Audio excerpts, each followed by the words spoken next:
مسعود شہاب صاحب، president IMA، بزرگوں، نوجوان ساتھیوں، خواتین حضرات، ایک امپورٹنٹ چیز، ایک ضروری چیز مہمان خصوصی کے تعارف سے مجھ سے چھوٹ گئی، معافی چاہتا ہوں۔ ویلفیئر پارٹی آف انڈیا جو ابھی نئی پارٹی لانچ ہوئی ہے ہندوستان کے اندر، اور نیشنل لیول پہ یہ الحمدللہ لوک سبھا الیکشن میں پارٹیسپیٹ کر رہی ہے، اس کے جنرل سیکریٹری سید قاسم رسول الیاس صاحب نے یہ مختصر تعارف آپ کے سامنے۔ جزاکم اللہ۔ اگر یہ تعارف نہ بھی کرواتے تو آپ میری گفتگو سے اندازہ لگا لیتے انشاءاللہ۔ بزرگ بھائیوں، ماں اور بہن، میں متعدد بار یہاں کویت میں آنا ہوا ہے مختلف حیثیتوں سے، اور پچھلے دنوں یہاں ایک بڑی کانفرنس ہوئی تھی اور اس میں مجھے ویلفیئر پارٹی آف انڈیا، جس کے بارے میں یہ بات سن چکے ہیں کہ تقریباً 3 سال پہلے 18 اپریل 2011 کو یہ عالم وجود میں آئی تھی۔ اس کا ہم نے تعارف بھی کروایا تھا اس حیثیت سے کہ ہندوستان میں 1300 رجسٹرڈ پارٹیوں کے بعد ایک نئی پارٹی کی ضرورت کیوں محسوس ہوئی۔ آج مجھے جب میں آپ سامنے گفتگو کر رہا ہوں تو اپنے ملک جس سے آپ کا اور میرا سب کا تعلق ہے کہ جو اس وقت حالات ہیں، اور آئندہ مہینے میں یعنی اپریل سے 7 فیزز میں پارلیمنٹ کا جو الیکشن ہو رہا ہے وہ آپ کے لیے بھی اور ہم سب کے لیے اس اعتبار سے انتہائی اہمیت کا حامل ہے کہ اس الیکشن کے بعد یہ طے ہونا ہے کہ ہندوستان جن خطوط پر پچھلے 65 سالوں سے چلتا آ رہا ہے اس پر باقی رہے گا یا اس کی یہ نہج بدل جائے گا۔ یہ خطرات جو ہے کوئی موہوم خطرات نہیں ہے، یہ اندیشے دور ہائے دراز کے اندیشے نہیں ہیں۔ آپ جانتے ہیں کہ وہ قوتیں اقتدار میں آنے کا صرف خواب نہیں دیکھ رہی، بلکہ پورے منصوبوں کے ساتھ میں، پوری طاقت اور قوت کے ساتھ میں، میڈیا کی پوری بیکنگ کے ساتھ میں، اور کارپوریٹ ورلڈ اور ملٹی نیشنل کمپنیز کے پورے تعاون کے ساتھ اس بات کی کوشش کر رہی ہے کہ ایک ایسے شخص کو ملک کا وزیر اعظم کی گدی پر براجمان کر دیا جائے جس کے ہاتھوں سے ابھی تک 2000 معصوم اور بے گناہ مسلمانوں کے خون سے لگے پڑے۔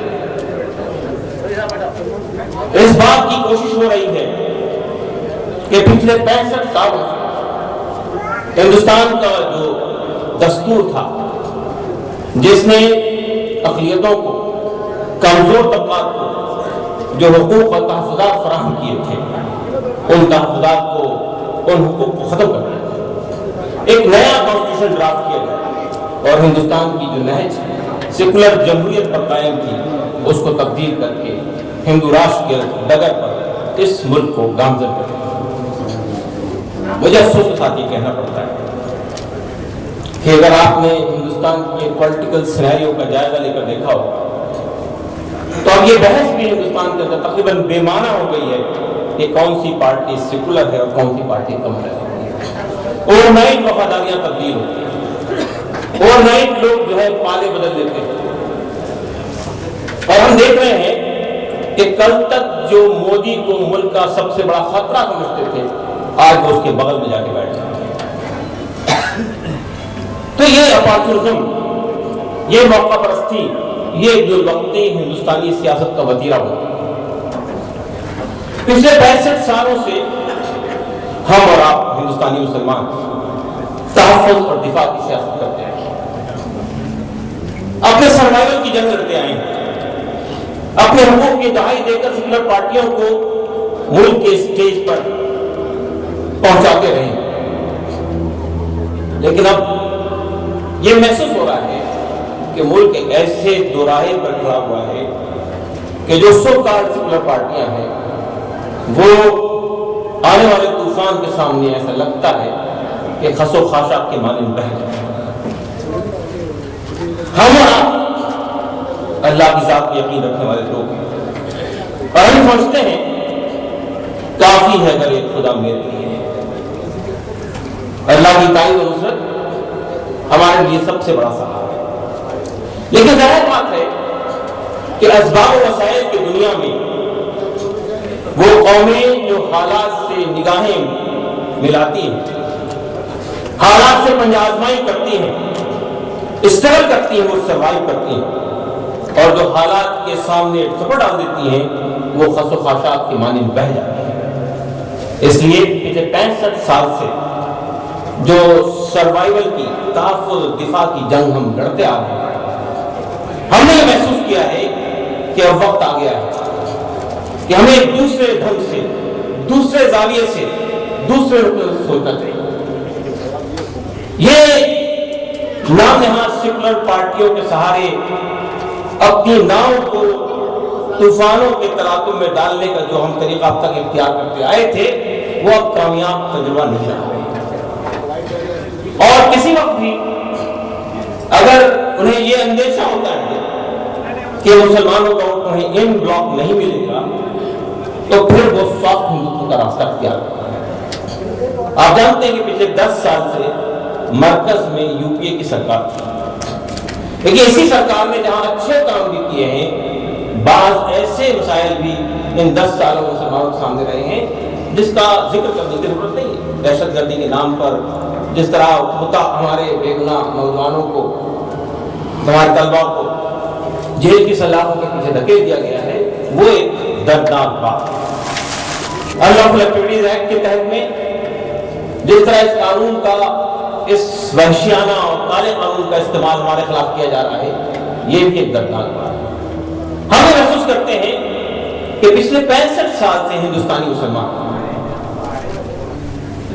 ہندوستانی سیاست سے آئسولیٹ ہو چکا ہے، اس معنی میں کہ ہندوستان کی پالیسی کیا بننی چاہیے، اس کا مستقبل کن خطوط پر گامزن ہونا چاہیے، اس کے گورننس میں ہماری کیا بھاگیداری ہونی چاہیے، اس کو چلانے اور اس کو آگے بڑھانے میں ہمارا کیا رول ہونا چاہیے، ہندوستان کی پالیسی سازی کے اندر ہمارے کیا خیالات ہیں، ہمارے کیا اوپینین ہیں، اس کا کس حد تک عمل دخل ہونا چاہیے، اس سے تقریباً ہم نے اپنے آپ کو الگ کر رکھا تھا، اور ہم صرف چند مطالبات کی بنیاد پر پچھلے 65 سال سے مختلف سیاسی پارٹیوں کے ووٹ بینک بن کر ہم رہ گئے۔ جو سیاسی پارٹی ان مطالبات کو پورا کرتی تھی یا وعدہ کرتی تھی یا اپنے منشور میں، مینیفیسٹو میں اس کا ذکر کرتی تھی، اس کے حق میں اپنے ووٹوں کا ہم استعمال کرتے ہیں۔